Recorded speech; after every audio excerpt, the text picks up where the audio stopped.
മുമ്പിൽ വെച്ച് പടക്കം പൊട്ടിക്കുന്ന അവസ്ഥയുണ്ടായി. എന്നെ അനുകൂലിക്കുന്ന ഇപ്പോ ഇവിടെ സ്വാഗതം പറഞ്ഞ പ്രസിഡന്റിന്റെ ബൈക്ക് ഒരു രാത്രിയിൽ തീവച്ച് നശിപ്പിക്കുന്ന ഒരവസ്ഥയുണ്ടായി. പൂർണ്ണമായും ആ ബൈക്ക് കത്തിച്ചു കളഞ്ഞിരിക്കുകയാണ്. അത് ഉപയോഗിക്കാൻ പറ്റാത്ത നിലയിലാണ്. ഇതുപോലുള്ള ഒട്ടേറെ സംഭവങ്ങൾ ഉണ്ടായതിന്റെ ഭാഗമായി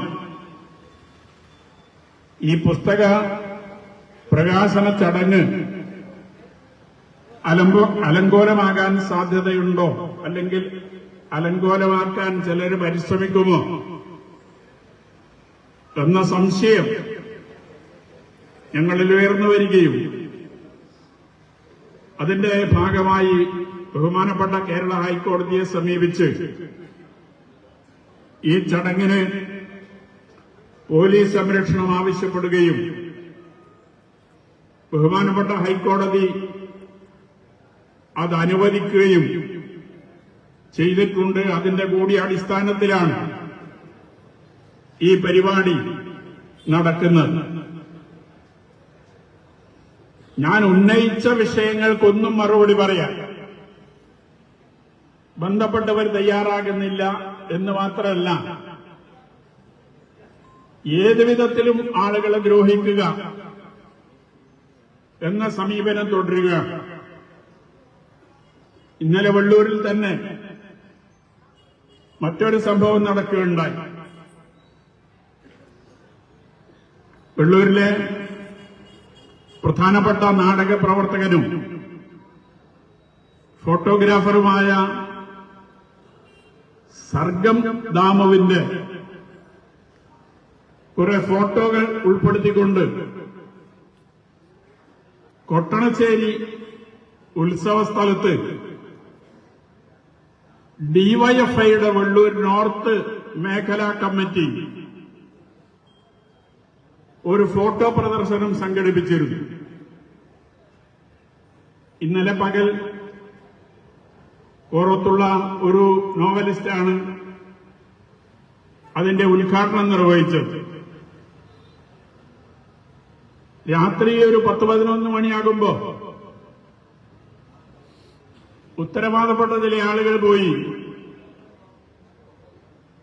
ഇത് നടത്താൻ പറ്റില്ല, ഈ ഫോട്ടോ പ്രദർശനം നടത്താൻ പറ്റില്ല. ഡിവൈഎഫ്ഐക്കാരോടാണ് പറയുന്നത്. അവരുടെ നേതൃത്വത്തിൽപ്പെട്ട ചിലർ തന്നെയാണ് പറയുന്നത്. എന്താ കാരണം അന്വേഷിച്ചപ്പോ ദാമു സർഗത്തിന്റെ ഫോട്ടോ ആണ് ഇതിൽ കൂടുതൽ, അതുകൊണ്ട് ദാമു സർഗത്തിന്റെ ഫോട്ടോ അങ്ങനെ പ്രദർശിപ്പിക്കേണ്ടതില്ല എന്ന നിലപാട് സ്വീകരിച്ചുകൊണ്ടാണ് ഇടപെട്ടത്. ഇന്നലെ രാത്രി 10-11 മണിയോടുകൂടി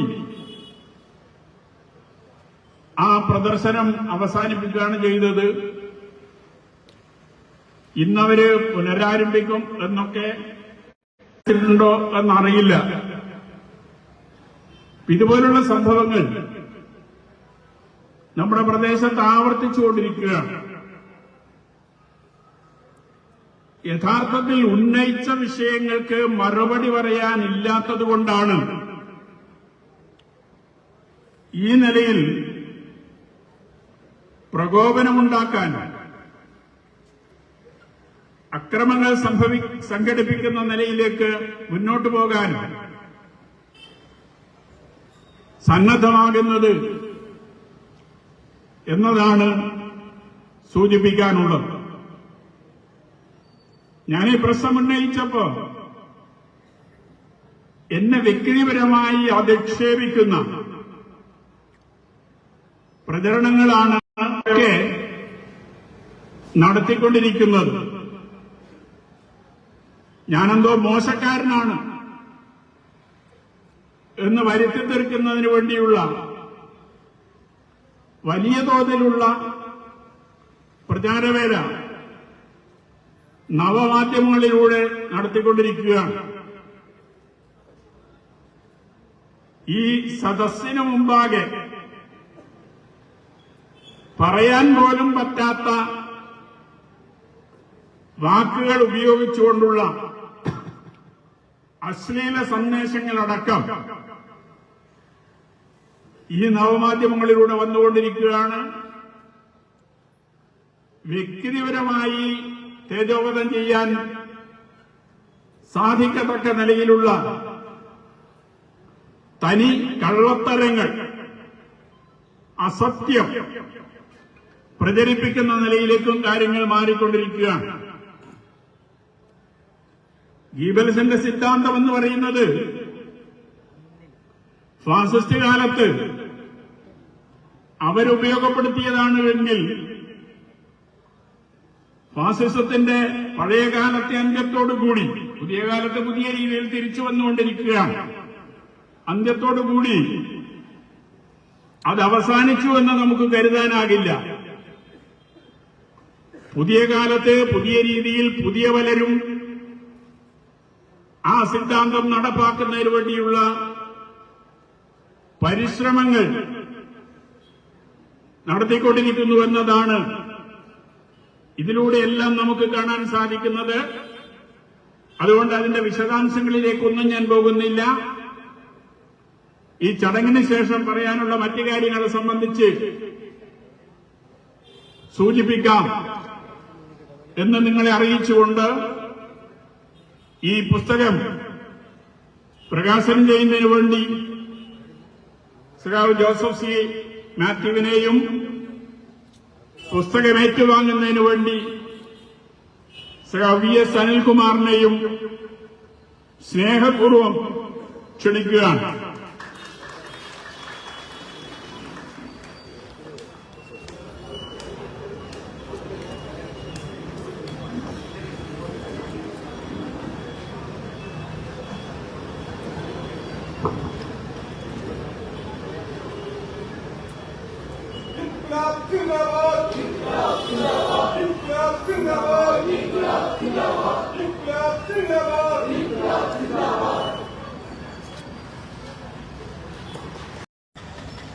കണക്കുകൾ കൈകാര്യം ചെയ്യുന്നതിൽ ഒരു ജാഗ്രത കുറവുണ്ടായിട്ടുണ്ട് എന്നത് മാത്രമാണ്.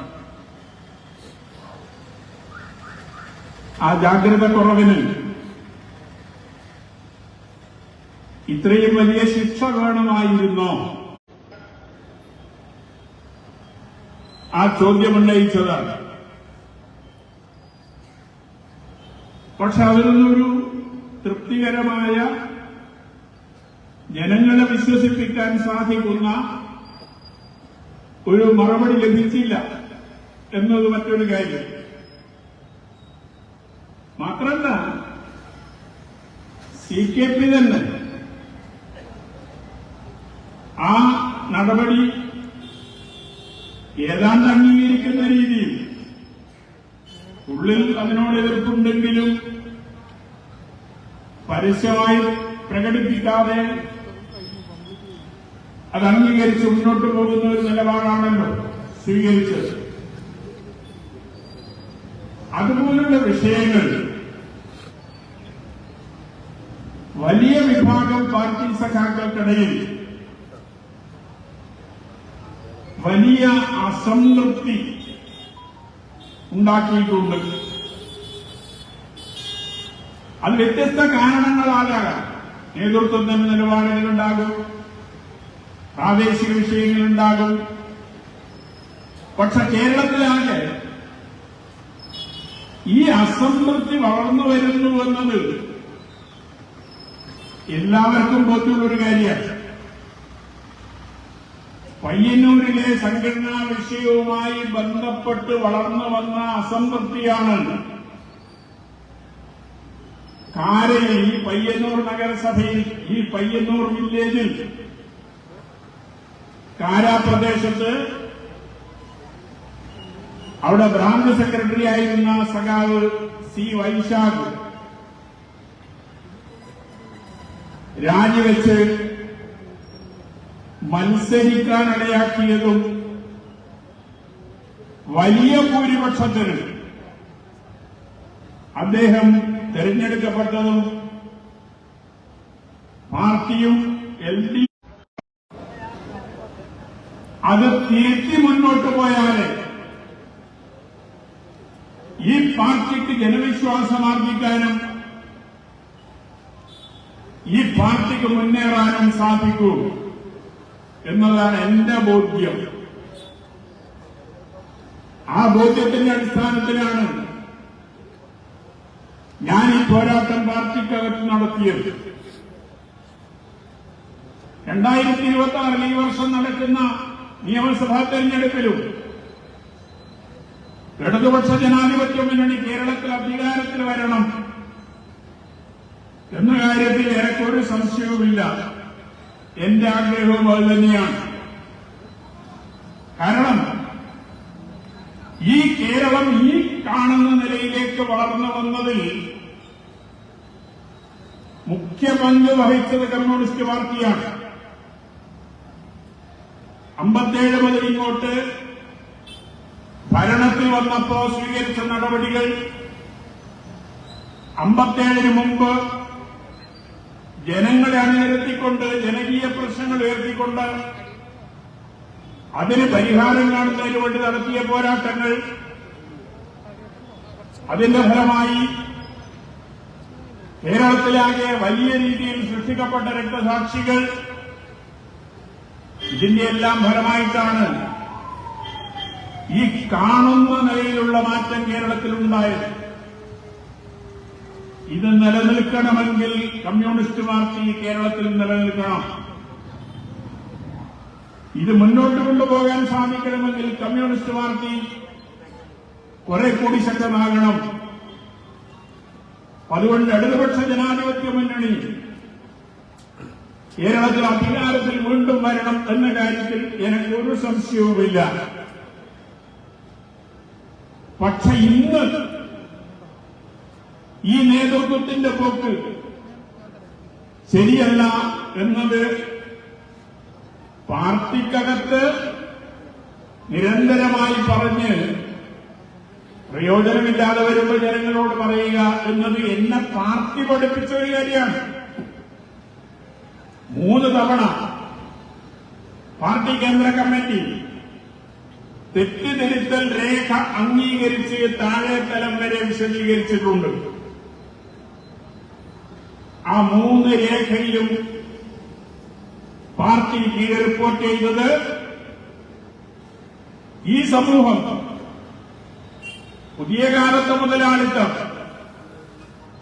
കൂടുതൽ കൂടുതൽ ജീർണിച്ചുകൊണ്ടിരിക്കുകയാണ്. ആ ജീർണത അറിഞ്ഞോ അറിയാതെയോ നമ്മുടെ പാർട്ടിയെയും സ്വാധീനിക്കാനിടയുണ്ട്. നമ്മുടെ പാർട്ടി സഖാക്കളെയും നേതാക്കളെയും സ്വാധീനിക്കാനിടയുണ്ട്. അങ്ങനെ വരുമ്പോ ഈ പാർട്ടിയെ ജാഗ്രതയോടെ വീക്ഷിക്കാൻ പാർട്ടി അണികൾ സന്നദ്ധമാകേണ്ടതുണ്ട്. അങ്ങനെ മാത്രമേ ഈ തെറ്റ് തിരുത്തിക്കാൻ കഴിയൂ എന്നതാണ് ഈ 3 തെറ്റുതിരുത്തൽ രേഖയിലൂടെയും പാർട്ടി കേന്ദ്ര കമ്മിറ്റി പാർട്ടി അണികളോട് ആവശ്യപ്പെട്ടത് വിശദീകരിച്ചത്. അതുകൊണ്ട് തന്നെയാണ് ഇങ്ങനെ ഒരു കൊലപാതകം നേതൃത്വത്തെ അണികൾ തിരുത്തണം എന്ന കൊലപാതകം ഞാൻ ഈ പുസ്തകത്തിൽ കൊടുക്കാൻ തയ്യാറായത്. ഇന്ന് ഈ കമ്മ്യൂണിസ്റ്റ് പാർട്ടി എന്ന് പറയുന്നത് വിമർശനം, സ്വയം വിമർശനം അതിന്റെ ജീവവായുവാണ്. അതില്ലാതായാൽ പിന്നെ ഈ പാർട്ടിയില്ല. പക്ഷെ ഇന്ന് ഈ പാർട്ടിക്കകത്ത് വിമർശനമുന്നയിക്കുന്നവരെ പ്രത്യേക കണ്ണിലൂടെ നോക്കിക്കാണുന്ന നേതൃത്വമാണ് പലരും, എല്ലാവരും എന്ന് ഞാൻ പറയുന്നില്ല.